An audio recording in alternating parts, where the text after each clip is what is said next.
What's up, my 1111 YouTube friends? Working on the Rxl'S today. It was within about 30 minutes of me finishing up building of the engine videos last night. And I kind of held Trenton's motor hostage all day on him because I wanted to take a picture at the end of the day of the two engines together, complete. It wasn't 30 minutes after I finished that video. Trenton had it all back in the sled and ready to start pulling on the recoil. It's looking amazing. It's awesome. We're so close to getting fire in the hole. He's been trying a couple things. It's not exactly coming right to life. So we'll get back to that one. Right now we're working on mine. We're putting the track and the skid in right now. So follow along. We're going to put a skid in, and I think we're going to end up dropping the engine in, and we got a guest star showing up here in just a few minutes.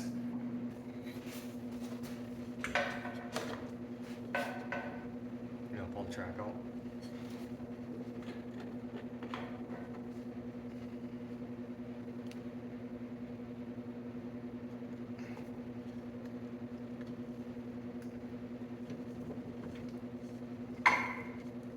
Here we go. Okay.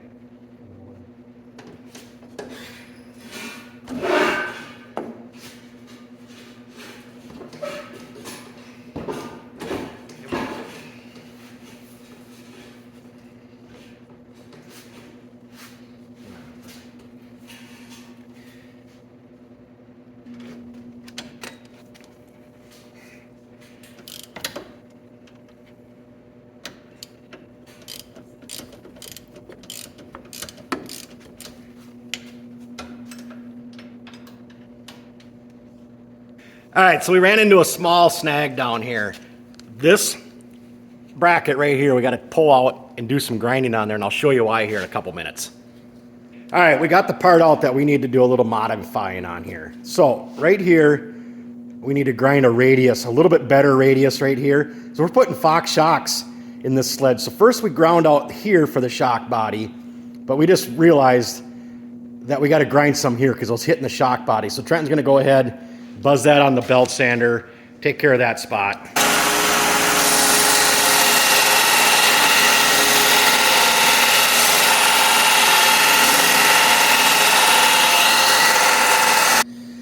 All right, after a little reshaping on the belt sander, this should probably do it. We'll stick that back in, make sure we got enough clearance. If we don't, we'll pull it back out and add a little bit more clearance to it. But that should do it right there. You can buy this part. They still have them. Actually, Sean Brown showed me a one on eBay and stuff, but if you do a little bit of grinding to them, you can convert these over from the oil shock to a Fox shock by just changing up. You got to grind this spot out here, and then you got to radius that spot off right there, and you can fit a Fox shock body into one of these skids. So we'll stick that back in and see how it fits. All right, here's what we came up with. A little bit of grinding, a little bit of notching on it. I'm going to throw some paint on it now, and we'll stick that back in. So I'll bring it back when we start to put the skid back in. That's the mod you got to do. This is on a 91 skid. 91 8-inch skid. All right, everything's installed. So there's our little grind mod on that bracket to give clearance on that bottom of that shock body because it is bigger than an oil one. So that's how it is, all installed. The skid's in. We're going to flip it down, put it back up on the stand, and me, Tim, and Trenton are going to put the engine in this thing. All right, we're going to toss on our new fuel lines at this point in time for the fuel pump. Good time to do it is when the engine's out because all the fittings are down in the bottom part of the engine right here. You can do it. Trenton's putting the feed line on right now, and here is the high pressure side of the fuel filter. It's a Fram filter, or no, it's not Fram. This is from O'Reilly's, but there is a Fram filter also. But here's the part number from O'Reilly's. Yeah, 1/4 of the price of a Polaris fuel filter. Does the same thing. I'll show you what it looks like out of the box. I think you can see Trenton's out here. Here it is down below. The throttle body's down there. There's the filter down there. That's the high pressure side. Then the low pressure side. We just run these. We get this at we get these from Harbor Freight, or no, Unclaimed Freight. They're like $1 a piece. We run these on all of our sleds. It's such a big volume filter. Filters a lot of stuff. So we'll get all the new fill filters in place, the new fuel lines, and we're going to drop the engine down in it.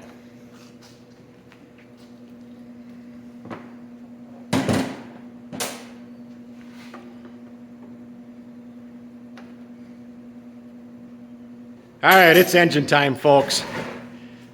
Trenton's gonna muscle it in there by himself, he says. He might hand across over to Tim. That makes it a lot easier when you got a second set of hands to drop it in. Oh, that's just gorgeous.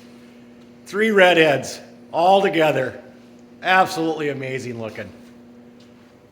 Absolutely amazing. All right, we'll go ahead and start hooking up wires and dropping bolts in and whatnot.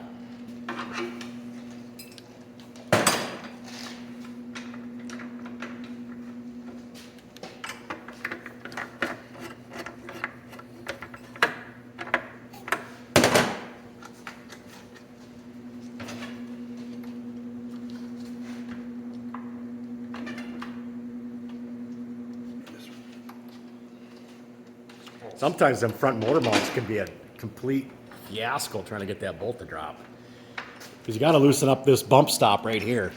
Got to loosen up the rear engine strap bump stop in there so you can actually pick the back of the engine up a little bit to slide the engine this direction to get that front bolt to drop in. Tim's dropped in right away.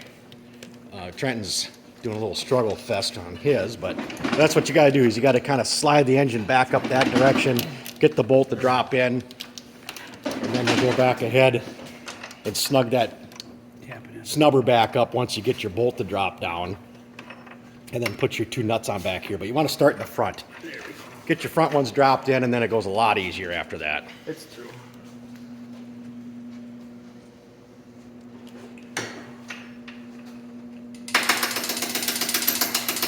It's nice when we get an extra set of hands to stop by and have a cold one and bloody and wrench, do a little wrenching. I just came for the beer and got roped into this. Right?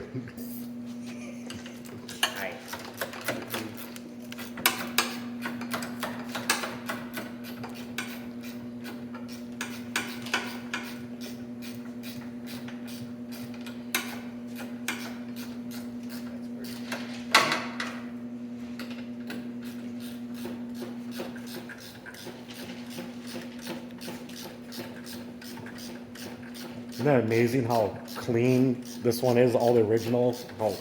So we're trying to put it back as original as we can, you know, because it's so damn freaking clean. Yeah, this is that one I made some Scott phone in the barn.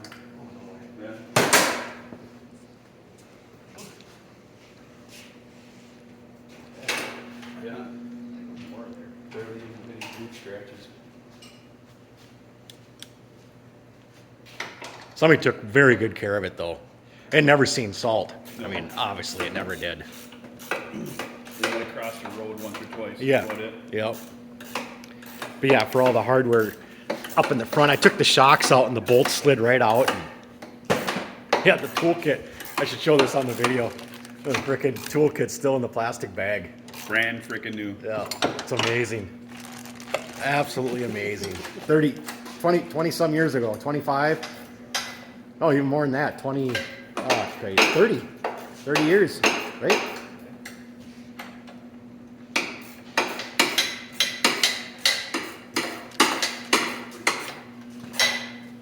That's pretty amazing.